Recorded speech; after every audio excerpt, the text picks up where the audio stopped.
ताजदार विलायत हुजूर सैयद गौस आज़म रज़ियल्लाहु ताला अन्हु को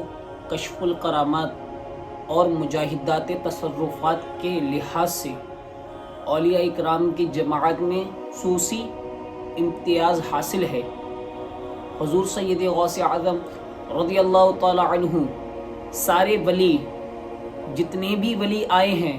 वो चंद करामात लेकर आए हैं, लेकिन सैयद गौस आज़म रज़ियल्लाहु ताला अन्हु सर से पाँव तक करामात ही करामात है। हुजूर गौस आज़म अपनी तमाम सिफ़ातों में सबसे मुनफरिद हैं। अल्लाह तबारक व तआला ने शान शौकत अता की है कि आप बचपने की हालत में आपके ऊपर इतनी करामात ज़हूर हुई हैं कि लोग देखकर दंग रह गए हैं। तमाम उलमाए सलफ़ ने इतनी किताबें आपकी करामात, आपकी शान और शौकत, इतनी किताबें आपके ऊपर तहरीर फरमाई हैं कि शायद ही किसी और वली पर इतनी किताबें लिखी हों। हुजूर गौस आज़म रज़ियल्लाहु ताला अन्हु की विलादत से कई बरस पहले हज़रत इमाम हसन अस्क़रानी रज़ियल्लाहु ताला अन्हु अपने मुरीद को एक मुसल्ला अता करते हैं और कहते हैं कि 500 हिजरी में एक अल्लाह का वली पैदा होगा, उस अल्लाह के वली को ये मुसल्ला दे देना। चुनांचे ऐसा ही होता है कि आप जब हुजूर सैयद गौस आज़म रज़ियल्लाहु ताला अन्हु की विलादत होती है तब आपने जो वो मुसल्ला अपने मुरीद को दिया था तो वो मुसल्ला आपको अता किया जाता है। तो इस बात से ये पता चलता है कि हज़रत इमाम हसन अस्क़रानी अपनी मौत और हुजूर सैयद गौस आज़म रज़ियल्लाहु ताला अन्हु के आने का पहले से पता था, क्योंकि अल्लाह वाले जो होते हैं अल्लाह के हुक्म से उनको सब चीज़ें रोशन होती हैं। मेरे प्यारे दोस्तों, हुजूर सैयद गौस आज़म रज़ियल्लाहु ताला अन्हु की ये शान थी कि आप हुजूर सैयद गौस आज़म रज़ियल्लाहु ताला अन्हु तमाम उलमा का इत्तफ़ा है कि हुजूर सैयद गौस आज़म मादरज़ात वली हैं, यानी कि माँ के पेट से वली पैदा हुए हैं। बचपने की हालत है, हुजूर सैयद गौस आज़म रज़ियल्लाहु ताला अन्हु की वालिदा माजिदा के पास लोग आते हैं और आकर आपसे पूछते हैं कि आज चाँद हुआ है या नहीं हुआ है, क्योंकि हुजूर सैयद गौस आज़म रज़ियल्लाहु ताला अन्हु की ये शान थी कि आपकी वालिदा माजिदा कहती हैं जब हुजूर सैयद गौस आज़म की विलादत हुई थी तब जो महीना पहला पड़ा था तो वो रमज़ानुल मुबारक का महीना था और आपका ये कायदा था कि आप तुलुए फज्र से लेकर गुरूब आफ्ताब तक आप दूध नहीं पीते थे। ये हुजूर गौस आज़म की शान थी, क्योंकि हुजूर गौस आज़म का घराना बड़े सादात घराना था, बड़ी शान शौकत और बड़ी अजमत वाला घराना था। तो वहाँ के लोग हुजूर सैयद गौस आज़म की वालिदा माजिदा के पास जाते हैं कि आज चाँद हुआ है या नहीं हुआ है, क्योंकि उस दिन अवर था, लोगों को पता नहीं चल पा रहा था कि चाँद हुआ है या नहीं हुआ है। तो सैयद गौस आज़म रज़ियल्लाहु ताला अन्हु की वालिदा माजिदा कहती हैं कि आज मेरे अब्दुल कादिर ने दूध नहीं पिया है, तो मुझे पता चल गया कि आज रमज़ानुल मुबारक का चाँद हो गया और आज पहला रोज़ा है।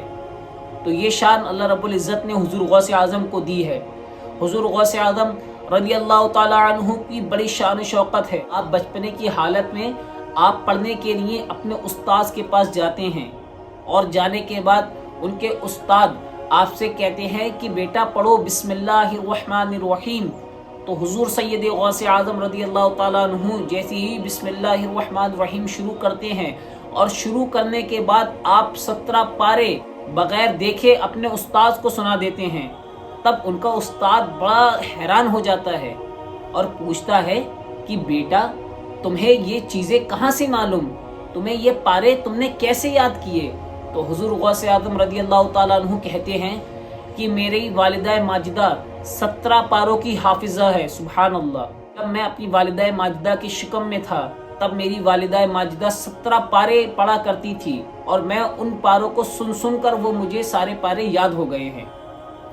तो मेरे प्यारे दोस्तों, इस बात से हमें ये पता चलता है जब हमारे घर में कुरान मजीद की तिलावत होगी तब हम उस चीज़ को देखकर भी कुरान पढ़ते हैं। अक्सर देखा ये जाता है कि हमारे घर में कोई चीज़ नहीं पढ़ी जाती और हमारे घर में सिर्फ गाने तमाशे में हम लोग मशगूल रहते हैं, तो बच्चा वही चीज़ देखकर उस चीज़ को अपनाता है। अगर आप اپنے گھر میں نماز روزہ اور ان سب کی آپ پابندگی کریں گے تو جو بچہ ہوگا وہ یہی دیکھے گا کہ ہمارے گھر میں نماز روزہ ان چیزوں کی پابندی ہے، تو بچہ بھی یہی چیزیں پابندی کرے گا۔ تو میرے پیارے دوستو، ہم لوگوں کو اس بات کا خصوصی دھیان رکھنا چاہیے کہ ہمیں اپنے گھروں میں اسلامی ماحول پیدا کریں۔ تو میں بات کر رہا تھا سید غوث اعظم رضی اللہ تعالیٰ عنہ کی بچپنے کی حالت میں۔ ایک مرتبہ کی بات ہے، حضرت سید غوث اعظم رضی اللہ تعالیٰ عنہ کے نانا حضرت عبداللہ صومعی رضی اللہ تعالیٰ عنہ، جو بڑے متقی اور بڑے پرہیزگار بزرگ تھے، حضرت عبداللہ صومعی رضی اللہ تعالیٰ عنہ کے پاس ان کی خانقاہ پہ ایک خواتین آتی ہے، اور وہ خواتین اپنے ہاتھ میں بچہ لیے ہوئے بڑی سسکیاں بھرتے ہوئے آپ کے قدموں میں آتی ہے اور کہتی ہے کہ اے حضرت، میرے اس بچے کو 3 دن سے بیمار ہے، اور میں اس بچے کو جب آپ کی خانقاہ میں لا رہی تھی تو راستے میں اس کا انتقال ہو گیا ہے، اور میرے شوہر کا بھی کچھ وقت پہلے انتقال ہو گیا تھا، میرا اس کے بعد کوئی سہارا نہیں ہے، میں اکیلی ہوں۔ اور وہ بہت رونے لگی اور کہنے لگی کہ حضور، آپ اب اس کو زندہ کر دیجئے۔ حضور سید غوث اعظم رضی اللہ تعالیٰ عنہ کے نانا عبداللہ صومعی رضی اللہ تعالیٰ عنہ لوح محفوظ پر لکھا ہوا دیکھتے ہیں، کہتے ہیں کہ اب تیرے اس بچے کی زندگی ختم ہو چکی ہے، اب تیرا یہ بچہ زندہ نہیں ہو سکتا، بلکہ اس کی بس یہی زندگی تھی۔ اب وہ بہت پریشان اور بہت رونے لگی۔ سید غوث اعظم جو ابھی بلوغ حد پر یعنی کہ ابھی بچپنے کی حالت ہی میں تھے، تو حضور غوث اعظم رضی اللہ تعالیٰ عنہ اس خواتین کے پاس جاتے ہیں اور اس سے اس کے رونے کی وجہ دریافت فرماتے ہیں، تو وہ اپنے رونے کی وجہ بتاتی ہے اور پوری داستان حضور غوث اعظم رضی اللہ تعالیٰ عنہ کو بتاتی ہے۔ تو جب وہ یہ داستان بتاتی ہے تب حضور غوث اعظم رضی اللہ تعالیٰ عنہ کہتے ہیں کہ کون کہہ رہا ہے، بلکہ یہ بچہ تو حرکت کر رہا ہے، یہ بچہ تو ہل رہا ہے۔ جیسے ہی اس کی ماں یہ بات سنتی ہے، فوراً ہی اپنے اس بچے کے منہ سے کپڑا اٹھاتی ہے اور کیا دیکھتی ہے کہ وہ بچہ واقعی میں حرکت کر رہا ہے، وہ بچہ واقعی میں ہل رہا ہے،